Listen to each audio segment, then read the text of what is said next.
Hello friends, welcome to my channel Aswad Anandacha. आज हम लोग 9th चैप्टर पढ़ेंगे direct proportion and inverse proportion. सबसे पहले हम लोग समझ लेते हैं कि डायरेक्ट प्रोपोर्शन क्या होता है। देखिए, यहाँ पे एक सर्कल है। सर्कल में हम लोगों ने एक डायामीटर निकाला, तो इस सर्कल के कितने पार्ट्स हो गए? 2 पार्ट्स हो गए। हमने कितनी सिर्फ लाइन दी थी, मतलब एक ही डायामीटर बनाया था। डायामीटर क्या है? ये वाली इस पॉइंट से हम लोगों ने कनेक्ट किया। ये क्या डायामीटर है? सेंट्रल से गया है।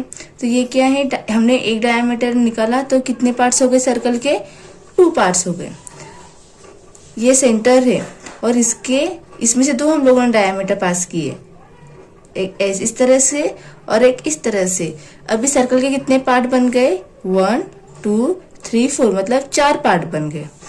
अभी हम लोगों ने 3 डायमीटर निकाले इस तरीके से। ये सेंट्रल है, सेंटर से जो पास होता है उसी डायमीटर कहते हैं हम लोगों ने इस तरीके से पास किया। ये एक डायमीटर हो गया, ये दूसरा डायमीटर हो गया और ये तीसरा डायमीटर हो गया। अभी कितने पार्ट बन गए? 1 2 3 4 5 6। अगर हम लोगों ने 4 डायमीटर पास कर दिए इस तरीके से, अभी कितने पार्ट बन गए? 1 2 3 4 5 6 7 8 पार्ट। मतलब इसमें एक डायमीटर एक बनाया था, तो सर्कल के कितने पार्ट हो गए? कितने पार्ट हो गए? 2। यहाँ पे डायमीटर 2 बनाए थे, तो कितने पार्ट हो गए थे? 4। यहाँ के 3 हम लोगों ने डायमीटर बनाए थे, तो इसमें कितने पार्ट्स बन गए? 6। यहाँ पे डायमीटर 4 बनाए थे, तो इसमें कितने बन गए थे? 8। मतलब ये डायमीटर जैसे जितने हम लोगों ने बढ़ाए उसके प्रोपोर्शन में ये क्या होते गए? ये जो नंबर ऑफ पार्ट्स है वो भी क्या होते गए? बढ़ते गए। ऐसे ये सर्कल में हम लोगों ने एक डायमीटर किया था तो 2 पार्ट्स बन गए सर्कल के। 2 डायमीटर बनाए थे तो 4 बन गए थे parts.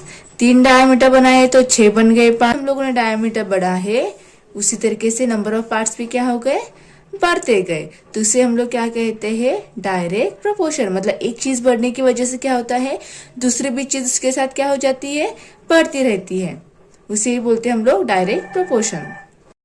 If 10 pens cost 60 rupees, what is the cost of 13 such pens? 60 rupees में 10 पेन आते हैं, तो कितने रुपीज में 13 पेन आएंगे? ऐसे उन्होंने पूछा है। क्या दिया है उन्होंने? 10 पेन कितने में आते हैं? 60 रुपीज में आते हैं।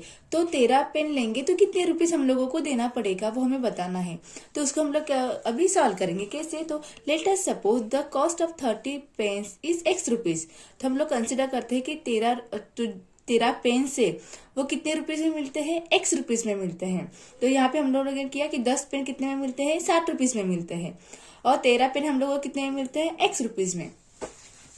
यहाँ पे हम लोगों ने कैसे लिखा है? 10 पेन मिलते हैं 60 रुपए में, तो 13 पेन मिलते हैं हमें x रुपीज में। तो इसको हम लोग क्रॉस मल्टीप्लीकेशन करते हैं ऐसे।